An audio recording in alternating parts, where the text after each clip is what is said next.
നമസ്കാരം, കൊട്ടാരക്കര മീഡിയയിലേക്ക് സ്വാഗതം. പാറശാല കളിയിക്കവിളയിൽ വ്യവസായി ദീപു കൊലക്കേസിൽ പ്രതി സജികുമാർ ഉപയോഗിച്ച സർജിക്കൽ ബ്ലേഡും ഗ്ലൗസും നൽകിയ സുനിൽ കുമാറിനെ കണ്ടെത്താൻ പ്രത്യേക അന്വേഷണ സംഘം കേരളത്തിലും തമിഴ്നാട്ടിലും വ്യാപക തെരച്ചിൽ തുടരുകയാണ്. അന്വേഷണത്തിന്റെ ഭാഗമായി സുനിൽ കുമാറുമായി അടുത്ത ബന്ധമുള്ള 3 പേരെ പോലീസ് കസ്റ്റഡിയിലെടുത്തു.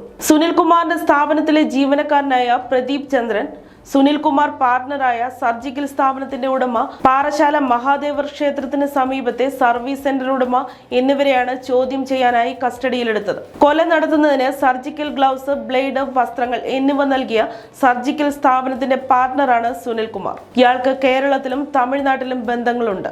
സജികുമാർ പിടിയിലായതിന് തൊട്ടു പിന്നാലെ മൊബൈൽ ഫോൺ വീട്ടിൽ ഉപേക്ഷിച്ച് രക്ഷപ്പെട്ട ഇയാൾക്കായി അന്വേഷണ വിഭാഗം 4 സംഘങ്ങളായി തിരിഞ്ഞാണ് തെരച്ചിൽ നടത്തുന്നത്. പ്രദീപ് ചന്ദ്രൻ വ്യാഴാഴ്ച വൈകിട്ട് തമിഴ്നാട് പോലീസിന്റെ നിർദ്ദേശപ്രകാരം നെയ്യാറ്റിൻകര പോലീസ് പിടികൂടി പ്രത്യേക അന്വേഷണ സംഘത്തിന് കൈമാറുകയായിരുന്നു. നെയ്യാറ്റിൻകരയിലെ സ്ഥാപനത്തിൽ നടന്ന മദ്യപാനത്തിനിടെയാണ് സജികുമാർ കൊലപാതകം നടത്തുന്നതിനുള്ള ഗൂഢാലോചന നടത്തിയതെന്നാണ് അന്വേഷണ സംഘം കണ്ടെത്തിയത്.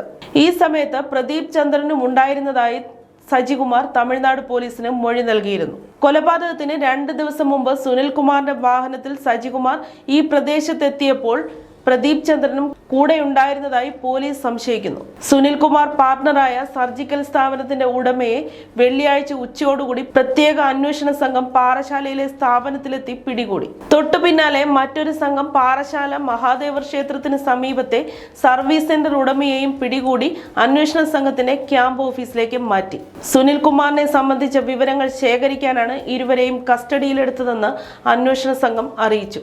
സുനിൽ കുമാർ പത്തനംതിട്ട കേന്ദ്രീകരിച്ച് പ്രവർത്തിച്ചിട്ടുള്ളതിനാൽ ഈ മേഖലയിലും കേരള പോലീസും തമിഴ്നാട് പോലീസും പ്രത്യേക അന്വേഷണം നടത്തുന്നുണ്ട്.